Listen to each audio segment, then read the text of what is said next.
My name is Julie Lin. I'm a chef, author, restaurateur from the west coast of Scotland. As a chef, one of my favourite parts of the job is finding out ways that I can match up flavour with food. Now I'm starting to know my way around the whisky cabinet. But it's fair to say I do not have 200 years of experience. So that's why I'm on my way to the foothills of the Cairngorms to the Fettercairn distillery.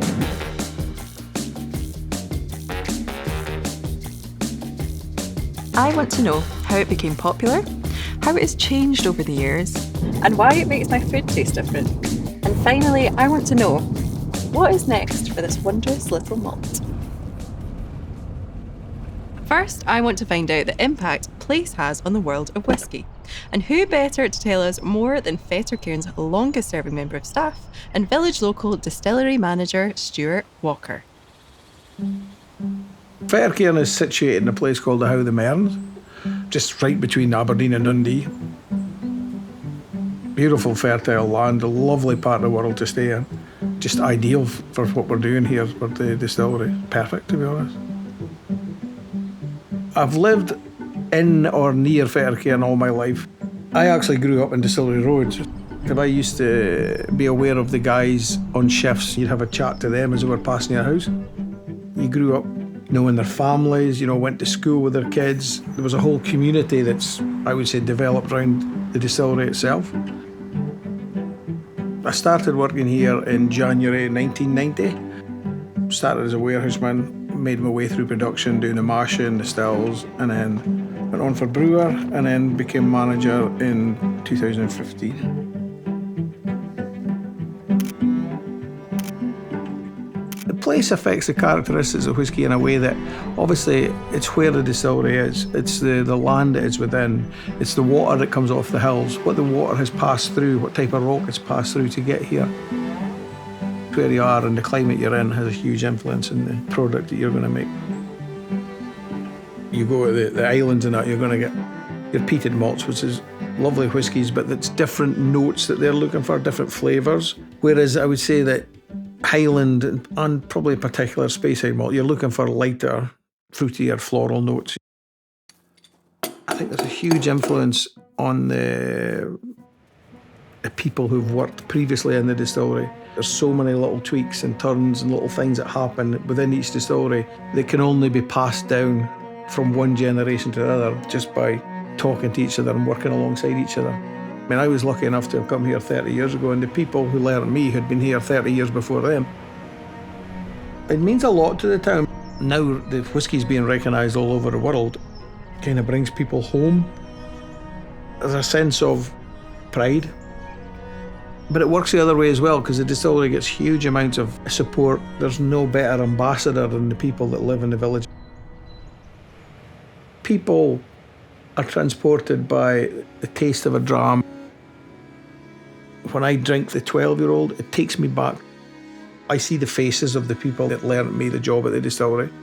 I understand now what they learnt me then has made me who I am.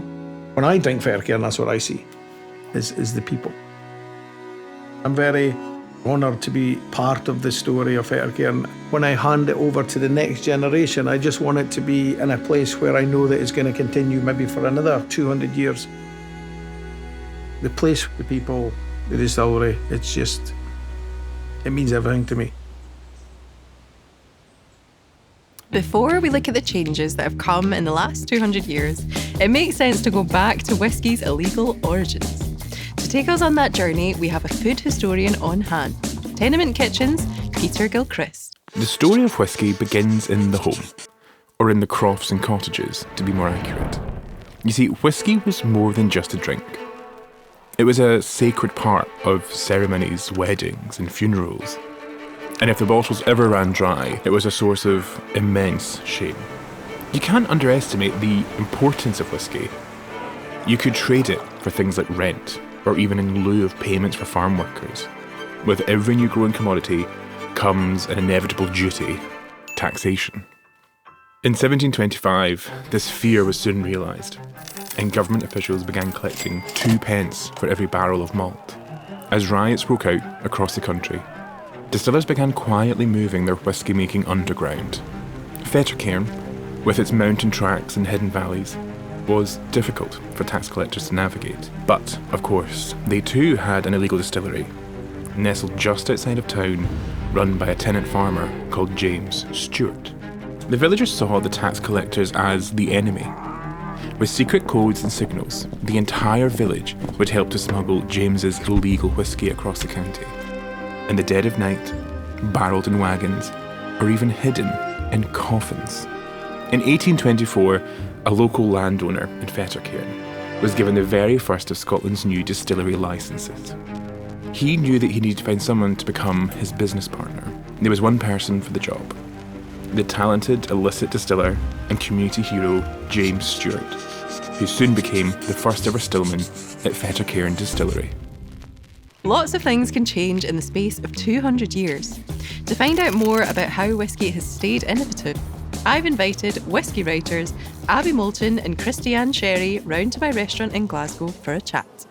So I brought you some delicious food to try the whisky with. They look amazing. These look so good. Look at the colours as well. Absolutely stunning. So, I'm just going to go straight in with this. This is so fresh. Do you think that we're seeing more food and whisky pairings these days?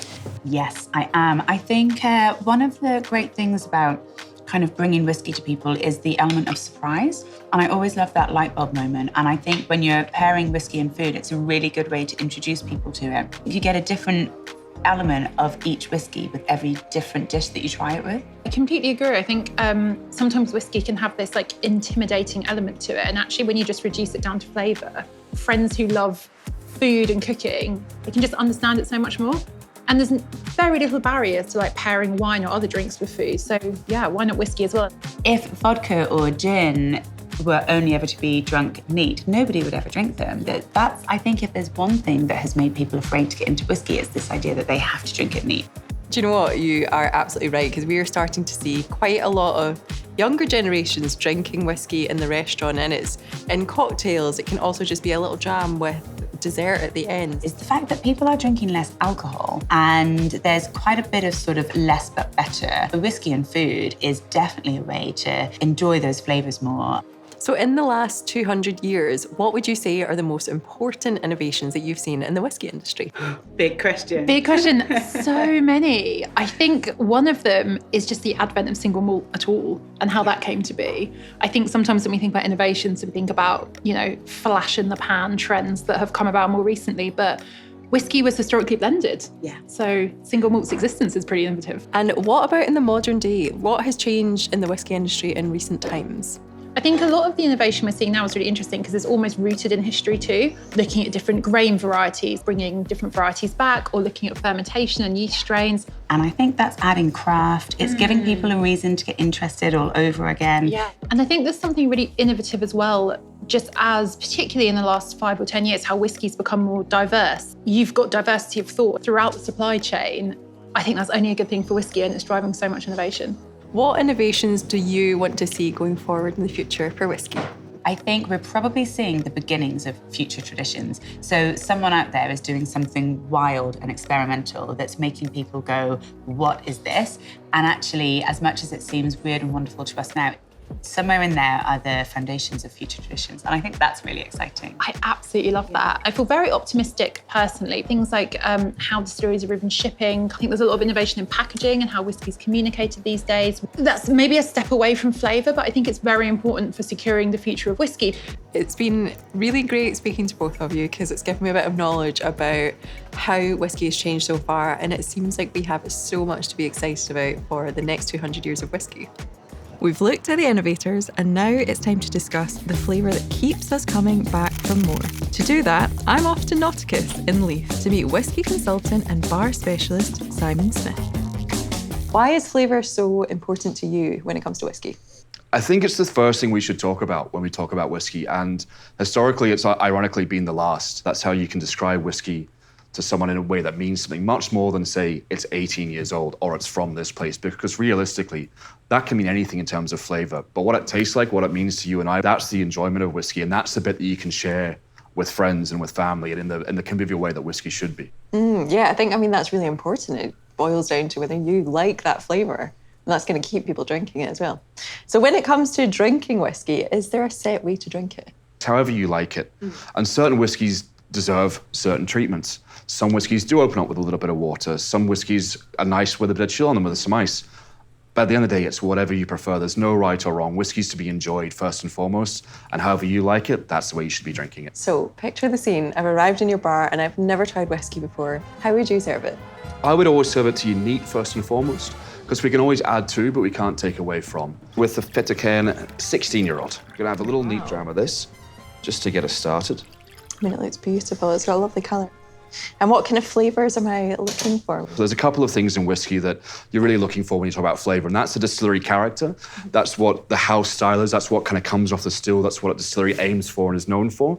And then you've got the cask influence. Yeah. And to me, a good whiskey is one that balances those two things. There's going to be that kind of tropical note that pervades all the way through, which is absolutely delicious. Oh, I love that. Should we try? Let's see what we both get. Slange.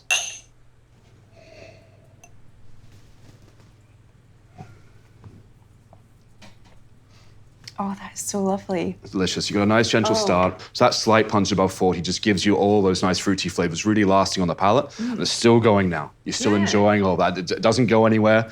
All that fruitiness is just staying with you, and it's absolutely delicious. It's so delicious. So I love trying that whiskey neat, but how would you work that into a cocktail? So one of the easiest ways to create a whiskey cocktail is to look at the Highball. It's an absolute classic, tall, fizzy and refreshing. We're going to take the Fettercairn 12, add some pineapple juice, some coconut water, which we know works well with pineapple. Pineapple and these bitters, which gives you that slightly savoury note, and then just top it all off with soda, give it that fizz. Give it a stir, and we've got a delicious, refreshing Highball. Well, I'm very excited. Thank you very much, Simon. Cheers. Oh my goodness. Oh, it's so nice. It leans into the pineapple flavours that you get from Fettercairn, but then it also kind of rounded up with that coconut water. And I would have never thought to put coconut water in with whiskey, but it just works so well. If you're not sure about something, whether it's going to work or not, if you make one drink and it doesn't work, it's worth the experiment. In some of the cooking that I do, I use a philosophy called aga-aga, and that just basically means to season the dish and try it up until your palate feels like it's correct. So it means you learn to kind of use your spice and your sourness and the sweetness and bitterness and umami in there to kind of create the flavour that you want. So we've had a highball. Can you show me a way that you love to drink whiskey in a cocktail? We're going to look at an old-fashioned, which is such a simple base recipe, which is spirit, a sweetener, and bitters, normally just sugar. What I've done here is I've added to the spirit some dry vermouth, which I've infused with oregano, to give it some herbal notes to kind of cut through the tropicality and give it a nice balance of savoury and sweet. To the pineapple, and I've added a cumin syrup, which is a very basic roasted cumin seeds, sugar, and water. Very easy to do in a pan, takes 5 minutes, but brings some absolutely delicious depth to this cocktail. Lovely, thank you very much. And it looks beautiful. Cheers.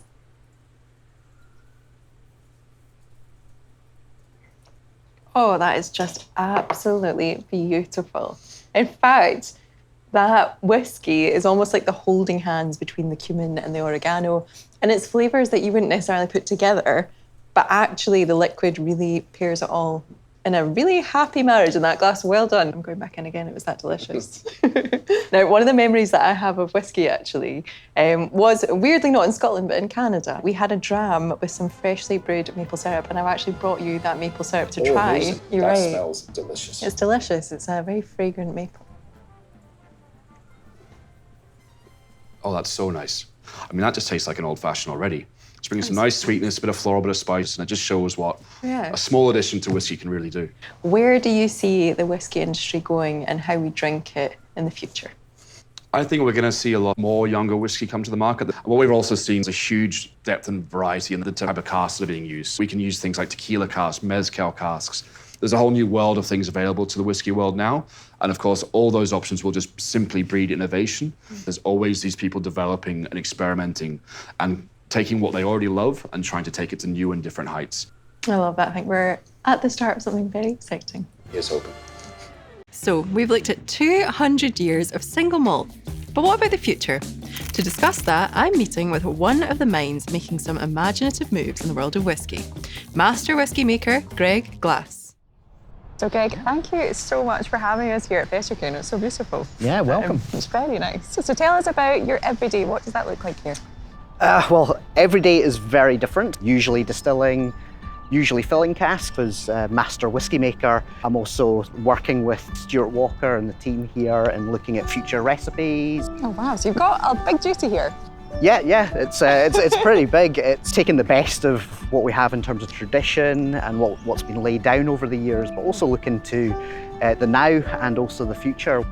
I heard that actually your taste in colour, that really interests me. Tell me more about that. If I pick up a cask that tends to have beautiful herbal notes, that tends to me to go towards purple and green, but it'll be a particular shade. Is it bright? Is it pastel? So my tasting notes are not generally just words, but they're also textures, colours, and maybe even shapes. It's quite fascinating when you think about what point do you feel you're finished. And for me, I've never finished a whiskey because it doesn't finish until after every single last drop of that whiskey has been enjoyed by someone. So can you tell me more about the Scottish Oak project? Yeah, well, the Scottish Oak project is about local sourcing of quality Scottish oak, and that's responsibly sourced. Not only that, but also to help the local sawmill industry, as well as coopering skills in Scotland for full cask construction from start to finish. We're also looking at planting trees, oak trees and other trees around Scotland. And one thing I'd like to do is to show you our own Fettercairn forest that you can see here. Oh wow, this is absolutely beautiful. And you can see that they're coming up really healthily here. But in and amongst there, we also have some wildflowers that will be encouraged by the creation of the forest. I love that. Now, obviously, there's been 200 years of Fettercairn with this beautiful whiskey. What do you see Fettercairn whiskey looking like in 200 years' time? Well, I think the future people at the distillery, the whiskey makers, the distillers, managers, will come up with something very surprising that we cannot see right now. But what I do know is that they'll have great pride and be making something that is beautiful and representative of the people and that continual tradition of innovation. So obviously we're standing in and amongst the oaks. How local is everything to the distillery? We've got our water sources over here. We've also got our barley from the surrounding fields here as well. We then come to the oak, so we've got our new forest here, but we've also got our older trees that we're using that gets made into casks. But before that, it goes to the sawmill, which is within eyeshot, just up here, and then it ends up at our distillery, which you can see just here. So really all within such a short distance from the distillery. It's just amazing you can actually see all of it. We're right in and amongst it. I love it. It's Yeah. a very, very lovely place to be. And one thing I'd really like to do is share some Scottish oak whiskey with you. Oh, wow. And this is actually a sample of a cask that's only just turned into a whiskey. So this was filled just over 3 years ago into new Scottish oak. And you can see that beautiful, rich colour that we have here.